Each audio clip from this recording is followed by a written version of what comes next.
Hello दोस्तों, मेरा नाम है अपराजिता और आपका ई विद्यार्थी डॉट में भाई बहुत बहुत स्वागत है। उम्मीद है सब अच्छा कर रहे हो, बिल्कुल ठीक हो। पप्पू की पाठशाला में भी स्वागत है। वैसे आप जानते ही हो, हम लोग पाठ 5 कर रहे हैं आपका जल, आपकी भूगोल की किताब से। तो बहुत सारे विषय पहले से कर लिए, नहीं देखे हैं जाके देख लीजिएगा महाशय जी। और अब मेरे चुन्नू मुन्नू पढ़ने वाले हैं महासागरीय परिसंचरण। तो यार दोस्तों, पढ़ते हैं ये वाला विषय। तो इसके अंदर सबसे पहले थोड़ा सा हम लोग दुनिया में जाते हैं, ख्यालों की दुनिया में, जहां हम कभी जा नहीं सकते हैं। वैसे आप लोग गए हो, मुझे पता नहीं कि आप बीच वगैरह ये समुद्र के पास गए हो या नहीं गए। मुझे पता है बहुत सारे बच्चे गए होंगे, लेकिन आपकी मैम नहीं गई है। दुख की बात है। कोई लेके चले जाओ यार, मुझे थोड़ा घुमा दो मुझे। तो जिन्होंने मतलब एक तरीके से जिया है ये दिन, उनके लिए बहुत ही ज्यादा आसान होगा ये जो मैं पढ़ने जा रही हूँ अभी, उसको एक तरीके से समझना। उन्होंने समझ रखा है, ठीक है, उन्होंने महसूस करा है। रेत में नंगे पांव चलना, ठंडी ठंडी हवा, पानी की महक, समुद्र पक्षी अद्भुत लगते हैं ना। मैं को पता है यार, बहुत लोग आप गोवा में गए होगे, मालदीव्स में गए होगे, है ना। तो वहां पे कुछ इस तरीके से यार इतना मस्त लगता है यार। रेत नीचे, रेत ठंडी ठंडी रेत, और पानी आ रही है ऐसे आगे चली जा रही है। ऐसे मेरे बहुत सारे दोस्त कोलकाता में रहते हैं, तो मुझे बताते हैं वहां पे दीघा नाम का बीच है, तो वहां पे वो लोग काफी मजे करता है। फिर शाम को गर्मा गर्मा बहुत बढ़िया बढ़िया नाश्ता वगैरह मिलता है, खाना वगैरह मिलता है, चाय, मोमोज, चाउमीन, तीखा वाला। यार ये कितना मस्त होता है कि हमें हमारे विद्यालय से छुट्टी मिले, मुझे मेरे ऑफिस से छुट्टी मिले, और फिर हम लोग भैया मतलब घूमने वगैरह जाए तो मजा ही आ जाता है। ऐसे बहुत कम हो पाता है यार, इतना लंबा ऐसा टाइम नहीं मिल पाता है हमको घूमने का। लेकिन हाँ, अगर आपको सुदूर समंदर देखना है और उसके अंदर डूबता हुआ सूरज, ठंडी ठंडी हवा, अगर आपको प्रकृति से प्यार है ना, बीच वगैरह काफी ज्यादा मस्त लगते हैं ना। तो अन्य शांत जल की तरह समुद्र का पानी कभी भी स्थिर नहीं रहता। अगर आप नदी को देखो, नदी बहुत स्थिर रहती है, अपने एक मोड़ पे चलती रहती है। झील ले लीजिए, किसी भी तरीके का तालाब ले लीजिए, सब काफी स्थिर रहते हैं। लेकिन महासागर और समुद्र स्थिर नहीं रहते हैं, इनमें किसी न किसी तरीके की अवगति चलती रहती है। ये नहर बहुत तेज हिलते हैं, इसमें लहरें आते हैं, ज्वार भाटा आते हैं, ठीक है। तो ऐसी बहुत सी चीजें जिसके बारे में हम पढ़ेंगे। तरंगे, ज्वार भाटा, इनके ऊपर अलग अलग विषय बना रखे हैं हमने।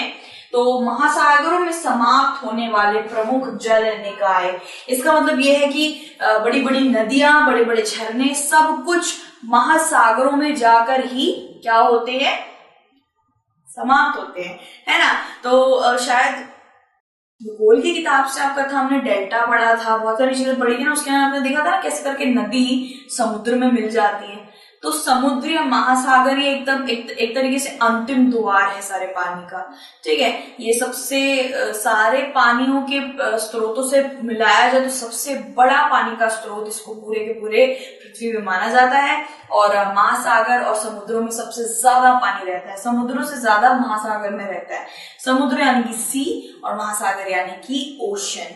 यहाँ आपको भाई ये बिल्कुल भी स्थिर नहीं मिलेंगे, थोड़े वक्त के लिए भी ये बिल्कुल स्थिर नहीं रहते, शांत नहीं रहते। इसमें बहुत बड़ी बड़ी लहरें आती है, सुनामी आती है, ठीक है, और बाढ़ आती रहती है। समुद्र में होने वाली गति को मोटे तौर पर इस प्रकार वर्गीकृत किया जाता है: लहरें, ज्वार और समुद्री धाराएं। तो भाई जो जैसे मैं आपको बता रही हूँ ना कि क्यों इतना शांत नहीं रहता है, इसमें क्या क्या चीजें होती हैं। तो भाई नाम दिया गया है लहरें यानी कि वेव्स। यहाँ पे मैंने तस्वीर लगाई कुछ इस तरीके से, इसमें होता रहता है, कुछ ना कुछ होता ही रहता है। समुद्र कभी शांत नहीं बैठता है। देखा जाए, अगर आपको पता होगा, हमने शायद पढ़ा भी है कि जब बिजली बनाते हैं ना, बिजली, तो वो पानी की सहायता से बनती है, ठीक है। हाइड्रो पावर, टाइडल वेव, ये सब आप अपने भूगोल की किताब में पढ़ेंगे जब, उसके अंदर ऐसे बता रखा है कि ये जो लहरें आती हैं इसके अंदर काफी ऊर्जा रहती है जिससे बिजली बनती है।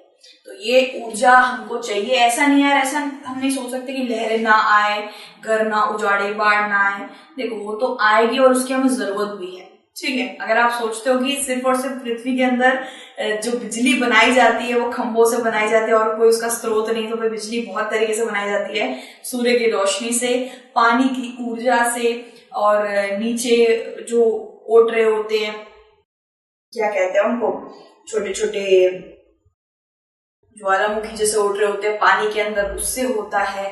और भी बहुत सारे हैं यार। और आप बताइए कौन कौन से। बस बिजली बहुत तरीकों से बनाई जाती है, पानी से, हवा से, हर तरीके से। ठीक है। तो ये जो लहरें आती हैं इसका जरूरी है यार, हमें इसकी जरूरत काफी होती है। वैसे तो काफी ज्यादा लंबी लहर आए तो वो बहुत सारे लोगों की जान लेके जा सकती है, लेकिन हाँ ये जरूरी होती है बिजली पैदा करने के लिए। ठीक है। तो ये जो समुद्र के अंदर जो अवगति चलती रहती है वो है लहरें, ज्वार भाटा और समुद्री धाराएं।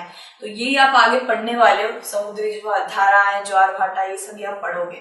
ठीक है। अब यहाँ पे अगर आप देखो तो उतार चढ़ाव हमेशा समुद्र में होता रहता है। कभी बहुत ज्यादा लंबा उतार चढ़ाव होता है, कभी बहुत धीरे से होता है। अगर आप कभी बीच जाते हो और अपने ऐसे पैर रखते हो तो कैसे लहरें आती हैं और हमें ऐसे पाँव हमारे भिगो के वापस चली जाती है। लेकिन कभी कभार हमें बीच में जाने से मना भी करा जाता है कि भाई आज मत जाइएगा, बीच बंद कर दिया गया है, क्योंकि आज बहुत ही ज्यादा तेज लहरें आने के वहां पे आ सकते हैं। ठीक है। तो ऐसा ही होता है भाई, एकदम शैतान की तरह बहुत ऊर्जा होती है महासागर में। और अगर कभी कभार होता है कि पानी को हम बहुत ज्यादा ऐसे सोच लेते हैं हल्के में कि क्या ही कर लेगा, लेकिन अगर हम महासागर और समुद्रों के पास जाके खड़े होंगे तो आपको पता चलेगा भाई क्या क्या कर सकता है।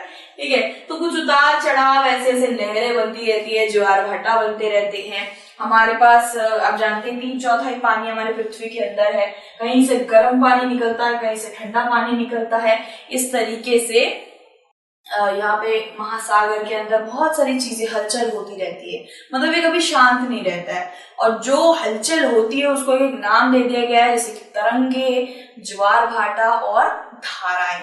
तो इसके बाद वाला जो हमारा विषय आएगा वो है तरंगे, यानी कि तरंगे को क्या कहते हैं, वेव्स बोला ना मैंने, लहरें कहते हैं। तो इसके बारे में हम दूसरे विषय में करेंगे। एक छोटा सा विषय था, उम्मीद है आपको अच्छा लगा होगा।